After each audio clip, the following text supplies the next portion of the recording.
What's up guys, this is Marrtyr with another video. Today we're going to be doing Festergut hard mode. So, first things first, it is just a flat out crazy fight. It's just stand and nuke. You're going to do as much damage as you can, as fast as you can. With the new buffs, it shouldn't be that huge a deal. I know we were barely beating the enrage timer when we first started, but as you can see, our group 5, positioned towards the door. I go ahead and select the boss. They're going to do a countdown on vent. I try to precast so I get that extra cast a little bit right before the pull. It's not that huge of a deal, but anyways, so here's where we start. You'll see here, I unfortunately did not realize we were going to do Bloodlust right there, and I'm clipping the GCD. So that's something you want to avoid. Make sure you always know when Bloodlust is going to be called. Don't pop all your cooldowns during Bloodlust if you're going to clip, etc., etc. I got a spore here. I don't have a choice. I need to stack up because everyone needs the spore debuff. Obviously, we have 3 groups, one here, one on the opposite wing, and one for melee. Ideally, I don't move for them because I don't need to, but I had to because I got it. So what you're going to want to do is somebody's going to be on vent, calling out every goo spawn from behind. You'll see Professor Putricide on his little balcony overlooking us, throwing malleable goos out. You're just going to have to turn your camera and watch, and that's pretty much all there is to it. He's going to throw them out about every, I guess, probably 10-15 seconds, something like that. I'm not sure. There's no timers for it or anything.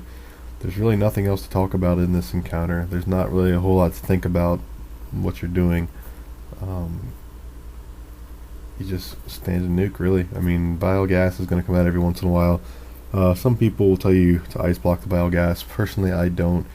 You can ice block or invis the blights. If you get a bile gas at the point when Pungent Blight is about to come out and your ice block is down, then you may not be able to hit invis in time. So personally, I just prefer to ice block the first one, deal with any bile gases that I get, and then invis if we get a second one. In this video we didn't actually get a second one. That's pretty much all there is to it. So I just want to take a second to talk about 3.3.3. I know a lot of mages are talking about going fire. This is one of the encounters where all that's going to matter at the end of the day is what you can do the most DPS with, whether that's fire or arcane. That'll remain to be seen once things come out and we actually get to see what does what. But as you can see here, we go ahead and you get the ice block as he's casting, it goes off, and then you drop ice block and go. So you want to make sure you also have a cancel ice block macro.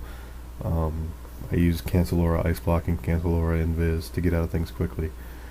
We don't actually get a second blight on this one. I mean, I guess we're between the 5% buff and the amount of DPS our raid puts out. It's not that big of a deal. So back to what I was talking about with fire in 3.3.3. It's just going to depend on what comes out being the highest DPS in your gear. A lot of sims right now are showing fire ahead in best in slot gear.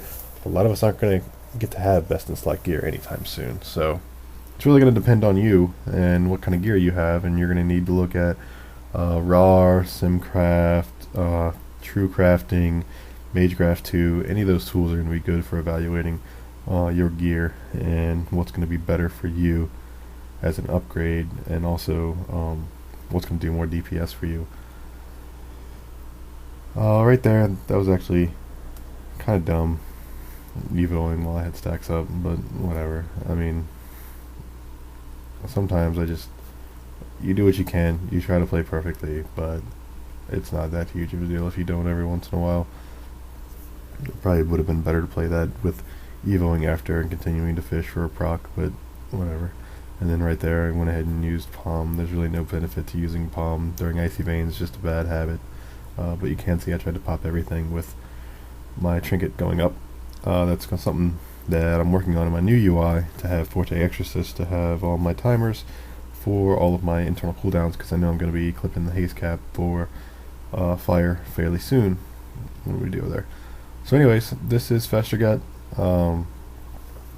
Just remember, watch Putricide, watch where the goos come out, ice block the first blight, invis the second one if you get one, stand and nuke fight, do what you can. Do not, in any case, get hit by malleable goo, because it's a huge DPS loss. So, thanks again for checking out the video. Hope you guys enjoyed, and I should have a Rot Face video up very shortly. Thanks again, guys.